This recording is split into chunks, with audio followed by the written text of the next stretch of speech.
Las religiones abrahámicas son religiones en las que Dios habla, así que son religiones de la palabra. Por eso en general me parece que con que nos avisen 5 minutos antes tenemos algo siempre para decir. Sobre todo los curas tenemos fama de eso. Con 5 minutos podemos hablar bastante.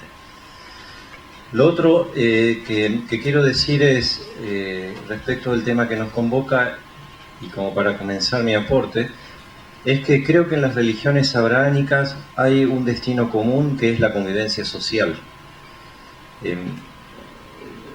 En ellas mismas, cada una de ellas, y entre ellas tiene una vocación a la convivencia, porque Abraham, que es un padre que compartimos, es el padre de un pueblo.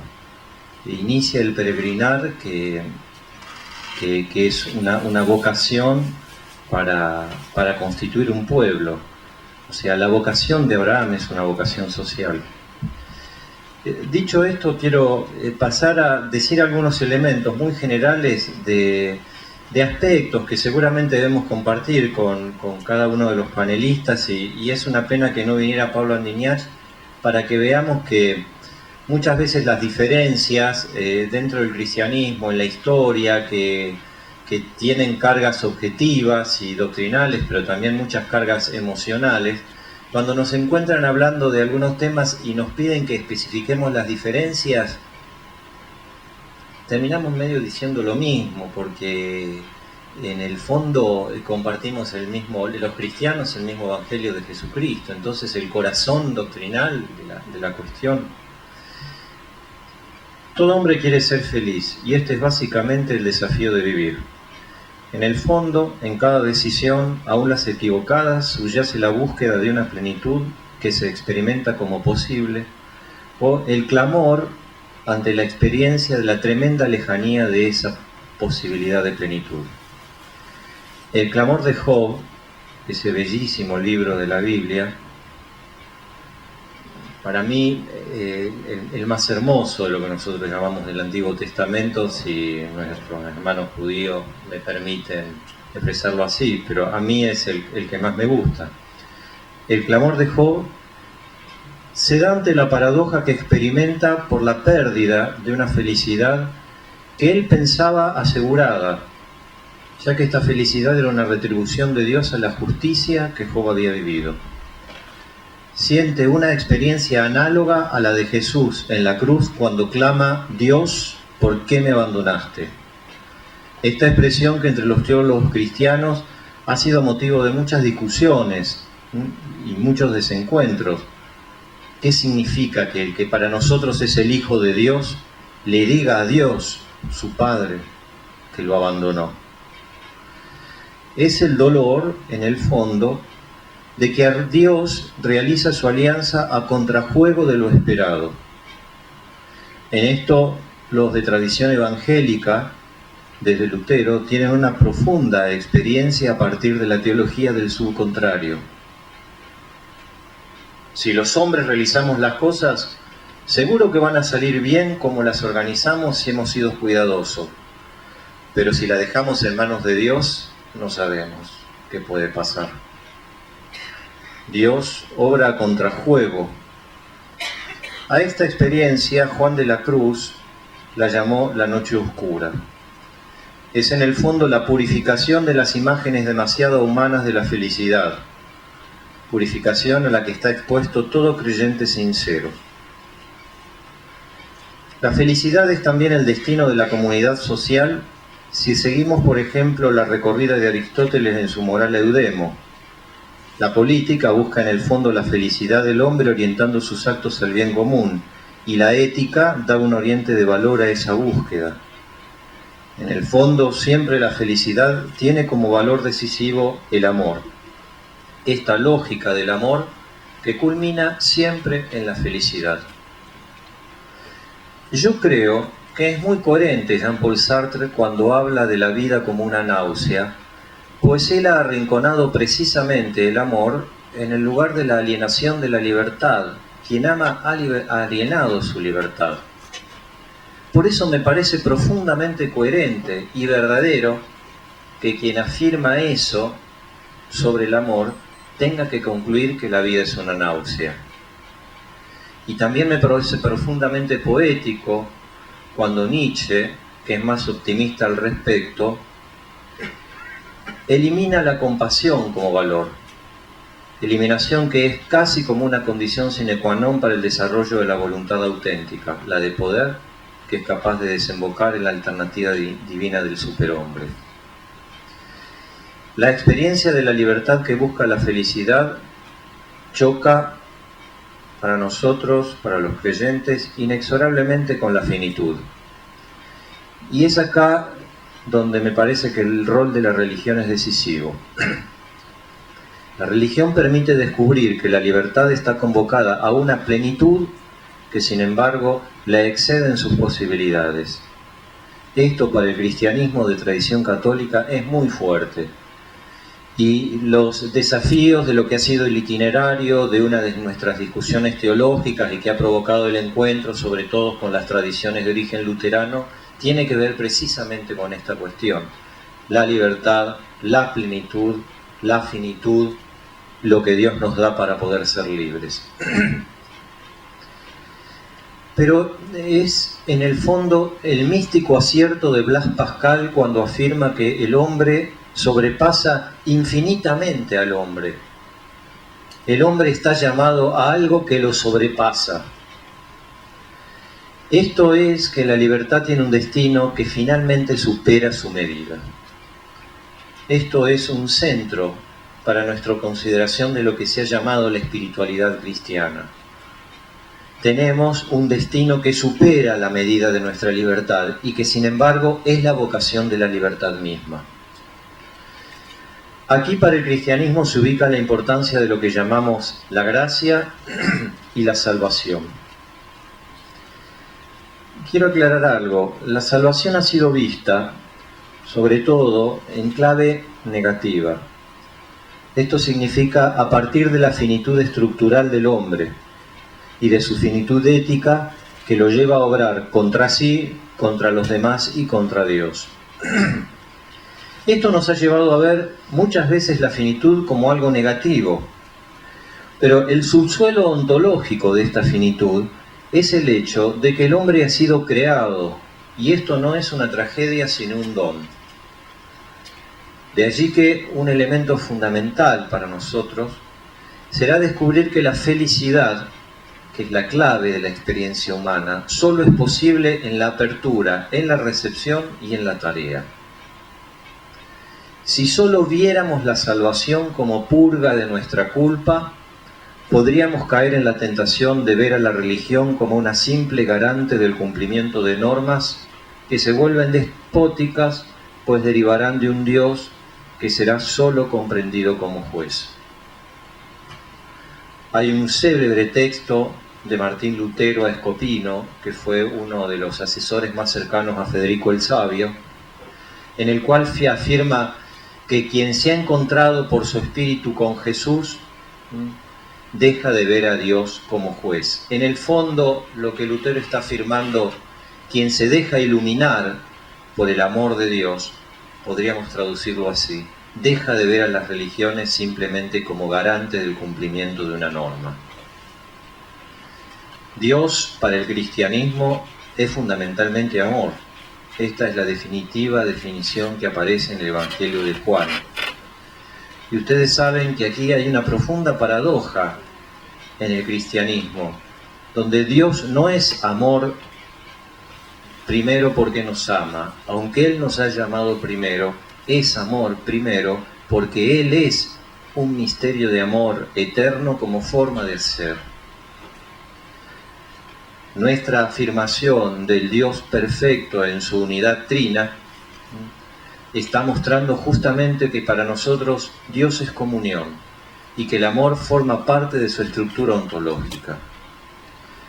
De allí que si el destino del hombre es la plenitud en el encuentro con Dios y el auténtico encuentro se da a partir de ciertas semejanzas, aunque éstas sean muy distantes, el hombre está llamado él mismo a ser un misterio de comunión.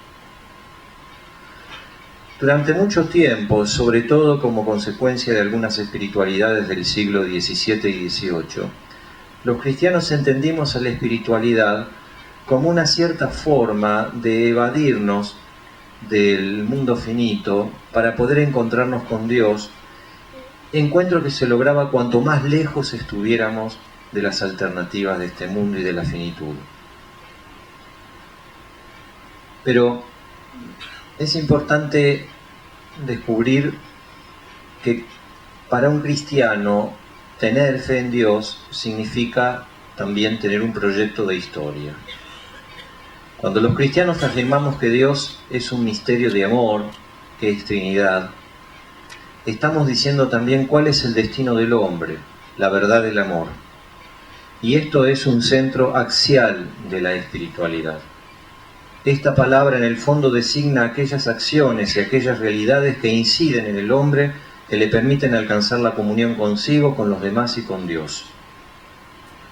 Esto es muy importante, porque entonces para el cristianismo es antes el amor que la formulación de aquellos elementos que lo constituyen internamente, que hemos llegado a llamarlo dogma o las verdades de la fe expresadas en el credo, y que muchas veces han sido reducidas a perspectivas absolutas, crítica que le ha hecho este filósofo marxista al cristianismo y a la cual el Papa Francisco ha respondido, el director del diario La República, hablando sobre la verdad como relación.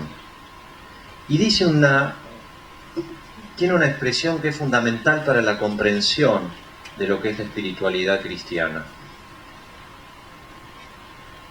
En segundo lugar, le dice al director del diario La República, me pregunta si pensar que no hay nada absoluto y por tanto tampoco una verdad absoluta, sino una serie de verdades relativas y subjetivas, es un error o un pecado.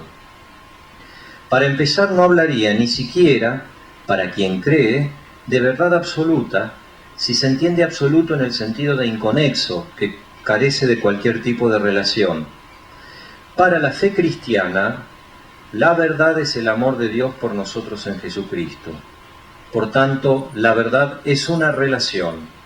De hecho, todos nosotros captamos la verdad y la expresamos a partir de nosotros mismos, desde nuestra historia y cultura y desde la situación en la que vivimos.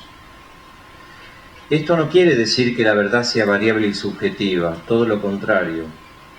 Más bien indica que siempre la verdad se nos da solo como camino y como vida.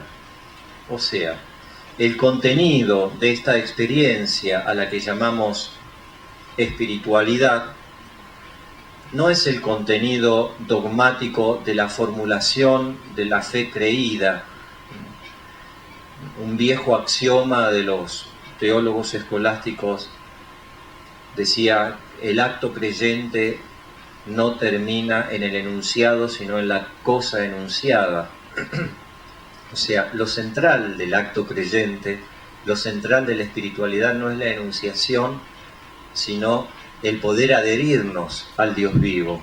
Por eso todos, creo, afirmamos que descubrimos mucha más intensidad religiosa en gente, o encontramos intensidad religiosa en gente que por ahí sabe menos, no conoce tantos enunciados. También hay gente que se dedica a la teología o es muy sabia en el plano intelectual y es muy santa, pero también hay gente que es muy santa y que no tiene tantos enunciados religiosos de modo explícito, sin embargo se ha adherido fuertemente a Dios. Por eso este llamado a la plenitud, este llamado a una vida espiritual que significa la comunión con Dios, no puede ser comprendido como una evasiva de la historia, sino como una forma de incidencia en la historia que está cargada de sentido teologal. De tal modo que la religión no viene a ser un atajo a la finitud o una respuesta a la imposibilidad de explicar la finitud, o un consuelo a la imposibilidad de cambio, sino un camino a través del cual el hombre transita su finitud ontológica como itinerario a una vocación que lo sobrepasa. La finitud entonces es el lugar donde se desarrolla una vida que está llamada a la comunión con Dios. Este destino, en el fondo, es el que nos permite descubrir que la fe, que creer, es una fuerza de transformación histórica. Por eso quiero terminar afirmando algo que aparece en la encíclica de Francisco en Lumen Fidei, que es la idea de que toda experiencia de fe, toda experiencia espiritual tiene una dimensión social. Aquí es donde para nosotros en la espiritualidad, en la vida creyente, aparece lo que llamamos la iglesia, que es la comunidad de los creyentes. Nosotros sabemos que en el lenguaje coloquial se ha restringido la concepción de la iglesia a un grupo muy pequeño de sus miembros, que son la jerarquía, pero la iglesia es la comunidad de aquellos que creen. Y creo de nuevo, para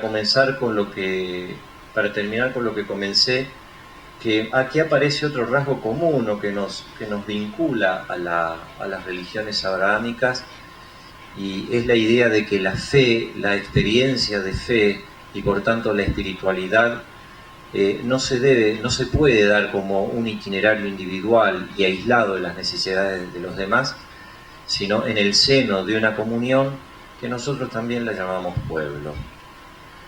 Por tanto, para el cristianismo, este itinerario de la fe que nos lleva a planificar la libertad en el encuentro con Dios se da en la historia, transforma la historia y no puede tener otro destino que hacernos vivir a los demás desde una profunda experiencia de comunión. Muchas gracias.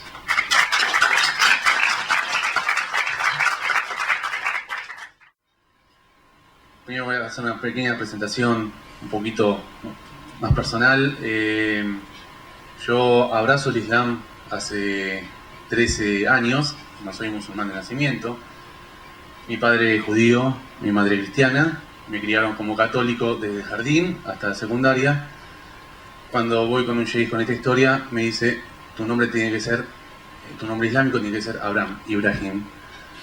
Cerrando, digamos, este ciclo, esta cuestión con el profeta Abraham, la paz con él, es un símbolo de unión de todas las tradiciones religiosas, por lo menos las que nosotros denominamos la gente del libro, así llama el Corán, a las tradiciones judías y cristianas.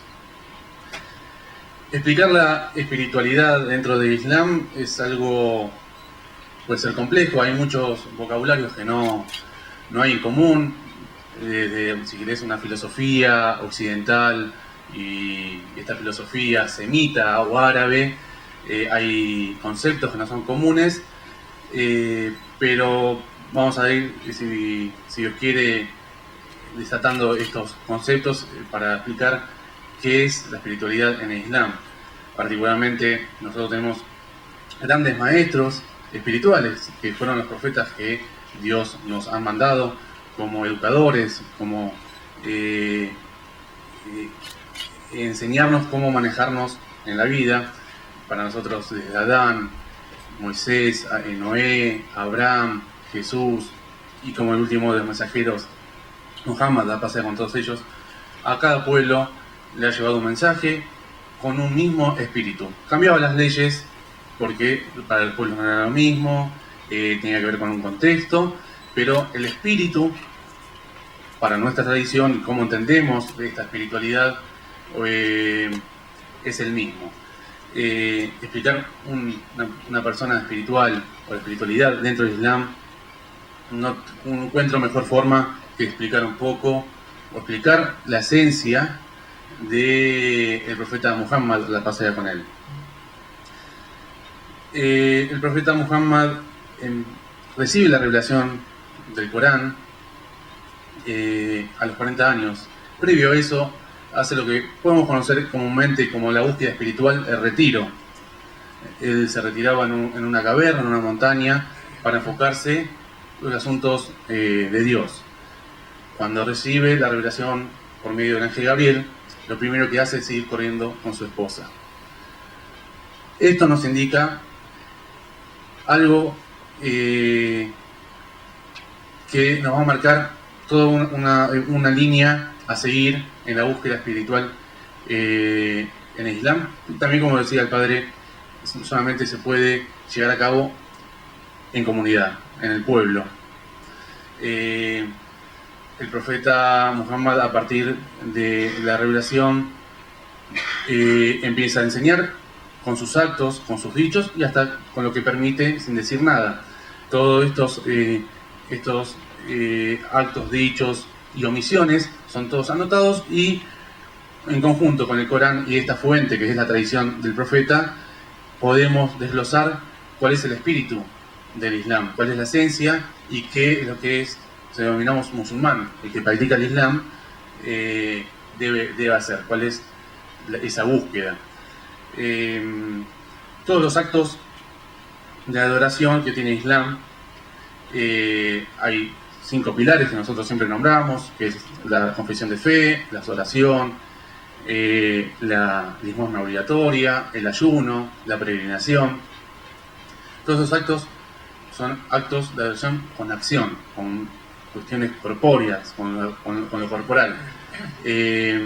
Siempre en el Corán, ante un acto de adoración, por ejemplo, la súplica o la oración, lo acompaña con un acto de acción como es la limosna. Todo esto comprende un gran núcleo, y todas estas normas que indica el Corán, que son normas éticas, nos lleva a tener lo que en árabe se denomina taqwa. Lo podemos llegar a traducir como una conciencia de Dios. Lo que busca Dios es que los que quieren seguir el Islam busquen una conciencia de Él en cada momento. Y esto es difícil. Cuando empecé a leer y a ver cómo podía dar la charla, también me sentía cuán lejos estoy, cuán lejos está nuestra comunidad, cuán lejos está la humanidad de esta espiritualidad que propone Dios con el Islam, y para nosotros con todas las confesiones que Él ha revelado. Para ser un poco más conciso, en el Corán tenemos estos 25 profetas mencionados, a pasar con todos ellos, pero según nos dicho profeta, Dios ha mandado 124.000 profetas. No conocemos la historia de todos ellos. Por eso es este tronco común, que esta ética, esta espiritualidad, lo vamos a encontrar no solamente en las confesiones abrámicas, sino en otras confesiones. Dios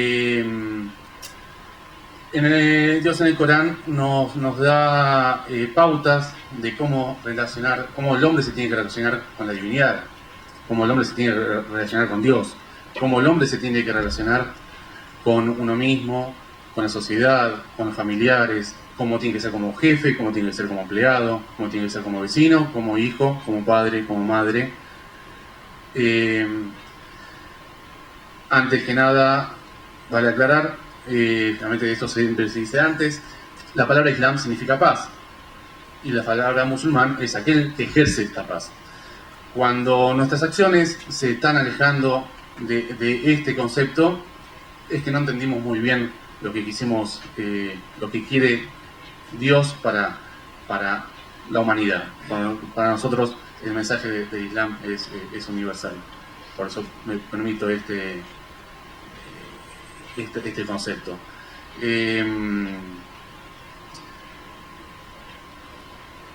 Uno debe pensar a diario en cada acción que hace y que no hace, cómo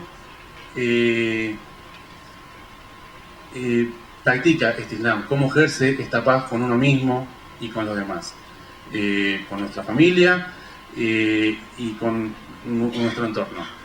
El profeta Muhammad no era filósofo, no era un teólogo, era una persona iletrada del desierto. El mensaje que tenía que dar era para gente iletrada, generalmente el del desierto. No todos sabían leer y escribir, no todos eran grandes pensadores. Entonces, el Islam es un mensaje muy sencillo, muy fácil, donde el profeta dice una sonrisa es caridad, como una acción que demuestre el grado más bajo de fe es correr una piedra en el camino para aquel que viaja, o la basura que hay en el camino. Entonces, da como ejemplos muy pequeños podemos encontrar esta conciencia de Dios en cada acto. Nos incita a limpiar la intención de cada acto. Por ejemplo, si uno reza, ¿por qué reza? Por esta consecuencia, o con ser consecuente con esta fe en creer que el Corán es el libro sagrado, y que así rezaba el profeta Muhammad. Yo rezo, ¿por qué? Para cumplir, o para ser mejor persona día a día, o para que otras personas me vean. Entonces, al pulir estas intenciones, uno está buscando constantemente esta conciencia, que es la conciencia de Dios. Esta conciencia de Dios es complicadísima de trabajar, ya sea dando una sonrisa o levantando una basura del piso, corriendo algo del camino. Es un trabajo arduo. Como bien dije antes, el Islam propone esta búsqueda espiritual dentro de la sociedad, no escaparse de la misma. Si bien, como dije antes, el profeta se retiró, después prohíbe en la práctica islámica el retiro de una persona de la sociedad. El ascetismo también está prohibido, sino que busca no, podría decir, maldecir los placeres, sino que uno no se obsesione con los placeres del mundo. En el Corán, para referirse al mundo, tiene dos términos, uno es dunya y otro es alam. El dunya es todo lo que puede percibir cualquier persona. El alam es lo que puede percibir una persona con conciencia de Dios. Por ejemplo, yo percibo este vaso es de vidrio. Yo digo, este vaso es de vidrio y lo fabricó alguien porque Dios le dio el conocimiento, Dios le dio la fuente de trabajo, y está acá porque alguien lo compró. Gracias a Dios, ya ese vaso tiene otro concepto. Entonces, imagínense si cada uno pone ese conocimiento en cada una de las personas, en cada uno de nuestros actos. Un ejemplo claro de esto es esta cuestión de la prohibición del ascetismo. Es, bueno, ok, nosotros trabajamos, recibimos el dinero. ¿Cómo purificamos nuestro trabajo, nuestro dinero? Es el pago, por ejemplo, del zakat. El zakat es el 2,5% de lo que uno ahorra del año, bla, bla, bla, bla, pero nos incita a tener conciencia de cómo obtenemos ese dinero y también con qué intención lo damos, porque todo está regido bajo esta cuestión de la intención y de la conciencia de Dios en todo momento, cosa que es difícil. También nos indica de qué hacemos con cada aspecto de nuestras vidas y con cada situación. Por ejemplo, ser rico, ser pobre, ¿es una bendición o no? Todo esto depende de cómo uno tome la situación, por ejemplo, económica.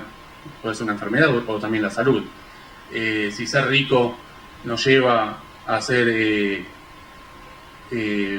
avaros, creerse autosuficientes, y no es un bien desde el punto de vista espiritual islámico. Pero si nos hace ser agradecidos por lo que tenemos, es un camino que hay que seguir. Ser pobre, evidentemente, uno económicamente diría, es una desgracia, o ser indigente es una desgracia. Si nos hace, por ejemplo, la pobreza nos remite a un desprecio de la sociedad que nos ha dejado en este camino, no es un camino bueno, pero sí podemos agradecer lo poco que tenemos y aún así tener la paciencia y la confianza en Dios de que una situación puede mejorar. Es hasta un bien esta situación. Entonces, cada situación nos pone en cómo tomamos a los ojos del creyente y a los ojos de Dios y a los ojos de la sociedad este camino, y cómo ejercemos la paz para con uno mismo y para el resto. permítame comentar una pequeña historia. Es un relato o un escenario que lo escuché de Alejandro Dolina, que dice: en un partido de fútbol uno patea un penal y está el arquero, hay un jugador que patea un penal y hay uno está el arquero, y los dos le piden a la divinidad el éxito. ¿A quién responde? Entonces, mi respuesta a través del Islam es: no importa si el pateador erra o convierte el gol, o el arquero ataja o le es convertido ese gol, sino cómo se toma esa situación. Si el que ganó es agradecido, o se cree autosuficiente, o el que perdió se cree una persona miserable o no. Dios en el Corán indica que al hombre lo ha ennoblecido. Entonces, ante esa nobleza, uno se tiene que mover, y con total agradecimiento en cada acto y en cada pequeña cosa que tenemos. El Corán habla de que un pasaje dice: al hombre le ha dado algo tan rico como es la vista, la audición. ¿Y quiénes son los agradecidos sobre esto? Muy pocos. Entonces nos incita en cada detalle que tenemos a nuestros ojos y en la creación a estar atentos y esta conciencia de Dios, porque nosotros, por ejemplo, tenemos 5 rezos por día, tenemos 5 oportunidades de esta conciencia. Históricamente, cada musulmán día a día tendría que ser mejor. El profeta dijo: aquel musulmán que tiene 2 días iguales es un mediocre. Yo creo que me encuentro dentro de eso, porque la verdad, si uno lleva el Islam al extremo, el mensaje de Islam al extremo, no tiene que ser otra cosa que una persona espiritual. Y termino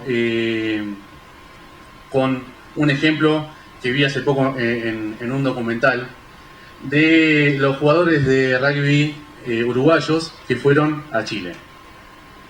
En este documental, uno de los jugadores comentaba en ese ámbito donde tuvieron este accidente, que se sentía una persona afortunada, una persona elegida por Dios por ver ese paisaje, por estar en esa situación, con un espíritu muy fortalecido. Nunca se sintió tan cercano a Dios como en esa situación.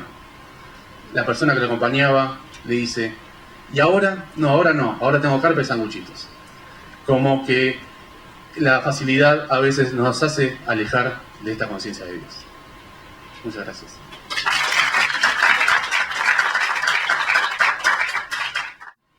No sé si los organizadores sabían, pero hace más o menos 2500 años los rabinos fundadores de la tradición rabínica establecieron el ciclo de lecturas semanales de la Torá y determinaron que esta semana, este día, se encuentre entre el Shabbat que leímos Lech Lechá y el Shabbat que leeremos Vayeirá.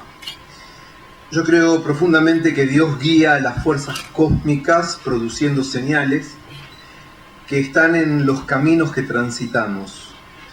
Este Shabbat que pasó, leímos en todas las sinagogas el relato de la gran revelación de Dios a Abraham, encomendándole hacerse cargo de su destino, construir una nación en la tierra de Israel, una nación que sea bendición para todas las naciones del mundo, dando testimonio con sus conductas, alajá, del pacto que Dios ha establecido con toda la humanidad.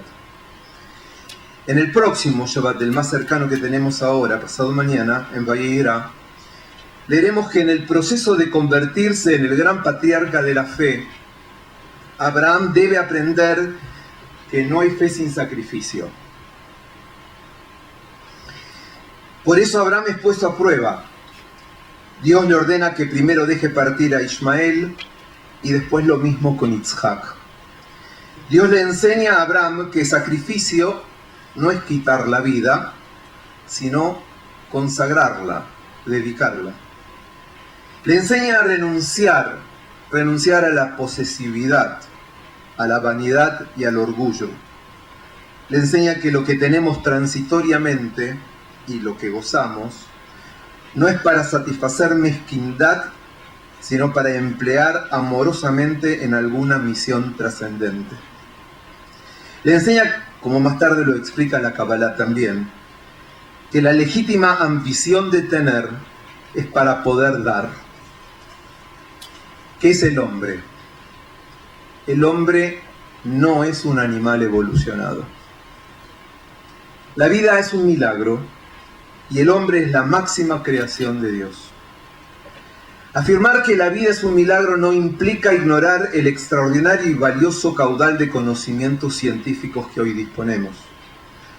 Por el contrario, gracias a la ciencia hoy reconocemos el extraordinario valor de hombres y mujeres de fe que en siglos anteriores afirmaron, sin todo lo que hoy conocemos, la admiración, la veneración, la maravilla, la sorpresa.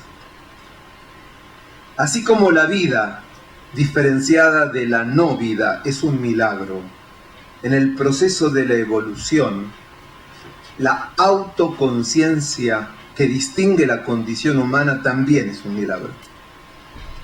El hombre no solo conoce la vida, también conoce que conoce. Entender es un milagro.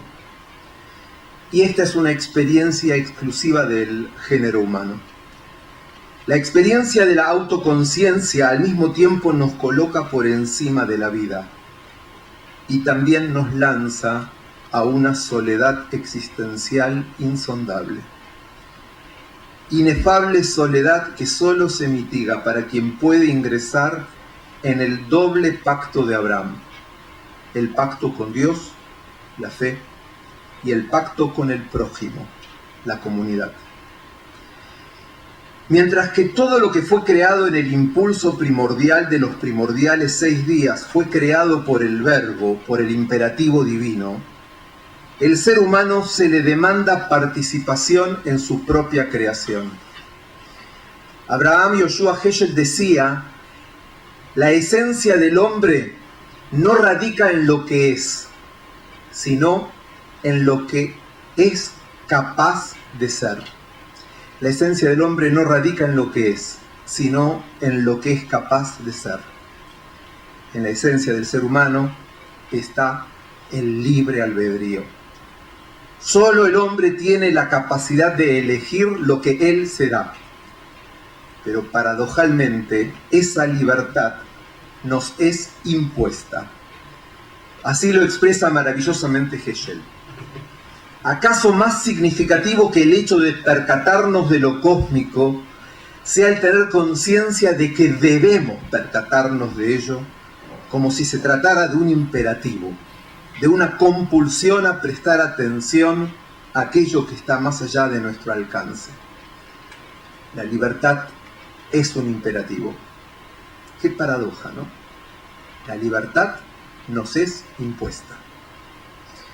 La libertad es la fuente de nuestro inmenso poder y también de nuestra angustia existencial. Lo humano no se alcanza, sino que se elige. Pero además, el resultado de la elección tampoco está garantizado. La soledad acompaña a la libertad. Experimentar libertad, el poder de decidir, ejercer la audacia del salto por encima del abismo de la angustia, confiere también una sensación de tremendo poder. El poder suele tener un efecto narcótico y entonces, creyéndonos invencibles, tropezamos. Ahí es cuando tropezamos con nuestra mortalidad y la conciencia de nuestro inmenso poder se turba frente a la conciencia de lo fútil y efímero. Lo humano se columpia entre la conciencia del poder y la conciencia de la impotencia. El poder muchas veces degenera en violencia, la impotencia también. Tanto vanidad como frustración son extremos que se unen y son causa de violencia y crueldad. Solo el temor reverente a Dios, la emuná, la fe, y el amor al prójimo, comunidad, pueden cambiar la historia. El hombre debe aspirar a lo superior para evitar caer por debajo de lo inferior. El hombre que no es humano no es bestial, es inhumano. La maldad y la crueldad no tienen nada que ver con lo animal. Los animales son incapaces de las perversiones que los hombres somos capaces de cometer. Asociar el pecado a lo animal es blasfemo, porque desprestigia a las otras criaturas divinas. El mal no está en la naturaleza. El pecado no está en lo que el hombre es, sino en no ser lo que podría ser. Ser humano es ser libre. ¿Por qué Dios nos confirió semejante poder? Heschel enseña: Dios ha puesto su destino en manos del hombre. La creación de lo humano es una necesidad de Dios. El hombre no está solo. Dios está en búsqueda del hombre. En términos del tiempo cósmico, la humanidad está en la infancia. ¿Cuánto es 150.000 años del Homo sapiens comparado con 4.500 millones de años del universo? Pero más aún, 10.000 años de civilización humana es infinitesimal respecto a lo que espera del futuro. No habrá ningún apocalipsis. No debemos esperar el final del mundo. La Geulá es otra cosa. El conocimiento moderno de la historia puso de relieve la dimensión y profundidad del pasado. Ahora nos toca advertir que lo que habrá de futuro será mucho más relevante. Las versiones apocalípticas del futuro son espiritualmente inmorales, tanto como las versiones nostálgicas del pasado. La modernidad, y especialmente el siglo XX, ha puesto a la humanidad en el umbral de la era galáctica de su desarrollo.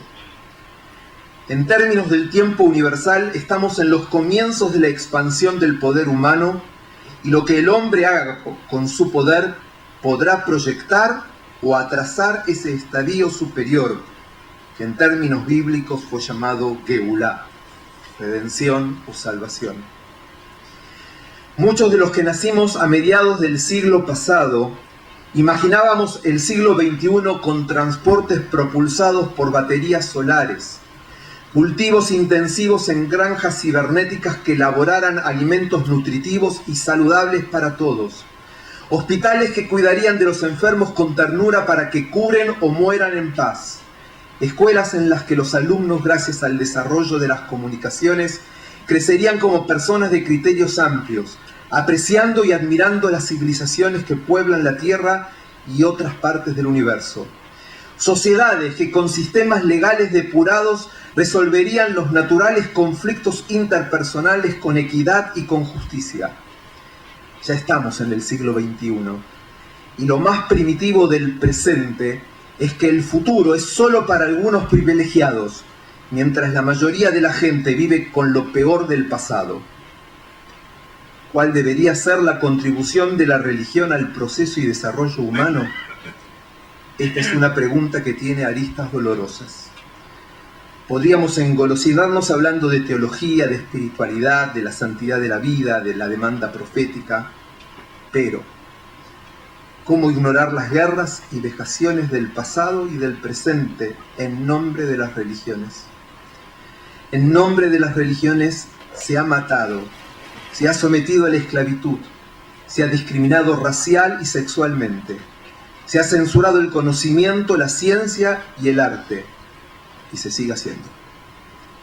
Las religiones debemos contribuir al desarrollo humano, no solo señalando las acciones de las sociedades e instituciones seculares, sino señalando sobre nosotros mismos. Las religiones no estamos eximidas de responsabilidad en el estado actual de la humanidad. Muchas veces he dicho provocativamente y vuelvo a hacerlo. Sería un experimento cerrar todas las sinagogas, todas las iglesias y todas las mezquitas por lo menos por un año. Muchas veces las tradiciones religiosas se interpusieron entre los hombres y por consiguiente entre los hombres y Dios. Muchas veces confinamos a Dios a la esfera de los rituales en fingida devoción.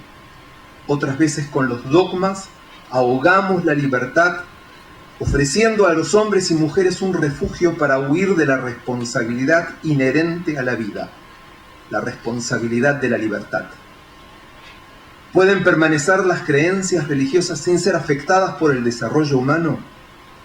Los pensadores religiosos debemos preguntarnos, ¿cómo acompañar el desarrollo de la humanidad si queremos que la fe cumpla su papel en la búsqueda y la realización del significado de la vida humana? La religión debe aliarse a la ciencia y al arte. En los últimos 400 años se han producido muchos eventos críticos. Quizás lo más trascendente sea la revolución histórica. El hombre se ha dado cuenta de la historicidad de la vida, la historicidad de la conciencia humana. La historia tiene historia. Y esta conciencia nos conmueve porque pronto nosotros seremos historia si es que no nos hacemos olvidables. La conciencia de la historia nos lanza a la abrumadora conciencia que el futuro es mucho más extenso que el pasado. Se podría prescindir de religión. ¿Por qué religión y espiritualidad hoy? ¿No hemos comprendido la relatividad de nuestras creencias? ¿No es contradictorio la fe con la conciencia de la historia y la contingencia de los hechos? ¿Por qué religión y espiritualidad hoy? Precisamente porque la conciencia de lo contingente y relativo ha despertado también cinismo y escepticismo. Solo la religión, aliada al arte y a la ciencia, puede preservar la capacidad de encanto y asombro, el espíritu de amor y de sacrificio. Para ello deberemos hacer grandes esfuerzos. Algunos desarrollos del judaísmo, el cristianismo y el islam, que conciben al cuerpo como prisión del alma, lograron que el corazón humano fuera sepulcro de lo divino. Esto ha tenido consecuencias aberrantes, porque mientras se obliga a los fieles a reprimir lo natural, se jerarquiza a la muerte como libertad y a los verdugos como libertadores. Del polvo venimos y al polvo volvemos. ¡Qué nobleza la del polvo! Es necesario afirmar la noble dignidad del polvo, que no es inferior a la del espíritu, ambos criaturas de Dios. Las religiones tenemos una deuda moral con el sexo femenino. Deberíamos apoyar decididamente la liberación femenina y promover la liberación masculina del yugo del machismo, que hace a los varones sus primeras víctimas. No se trata de feminizar al hombre o masculinizar a la mujer, sino de reconocer que las transformaciones que han ocurrido en la humanidad implica una transformación radical de los roles sociales del varón y de la mujer. Deberíamos proteger la intimidad sexual de toda mirada social, reconociendo que la elección sexual no puede ser condicionada por la sociedad. El género es un dato de la naturaleza lleno de misterio, sorpresa y maravilla. La homosexualidad no es pecado. Es lamentable ver el poco entusiasmo que las religiones han puesto en los desarrollos científicos, señalando solo los riesgos e ignorando las enormes posibilidades que la ciencia propone. La religión debería aliarse a la ciencia y a su capacidad de defender la vida. Desde nuestro lugar espiritual deberíamos promover el derecho a no nacer y el derecho a morir con dignidad. Tenemos que ponernos a la altura de la medicina que anticipa a la gestación el conocimiento de las condiciones que tendrá esa vida. La medicina que logra prolongar la vida biológica más allá de la dignidad moral debería tener la asistencia moral y religiosa que autoriza a terminar la vida terrena. Quienes abrevamos en la inspiración bíblica sabemos que para encontrar a Dios, parafraseando a Abraham Yoshua Heschel, podemos buscarlo en la naturaleza, en la revelación o en los actos sagrados. Sin duda la contemplación y el estudio acrecientan la conciencia de Dios, pero no es la alabanza o la sabiduría lo que más glorifica a Dios. Dios ha puesto su ser, Dios ha puesto su destino en manos del hombre. Si cada judío, si cada cristiano, si cada musulmán fuera un buen cristiano, un buen judío, un buen musulmán, el mundo sería mucho mejor.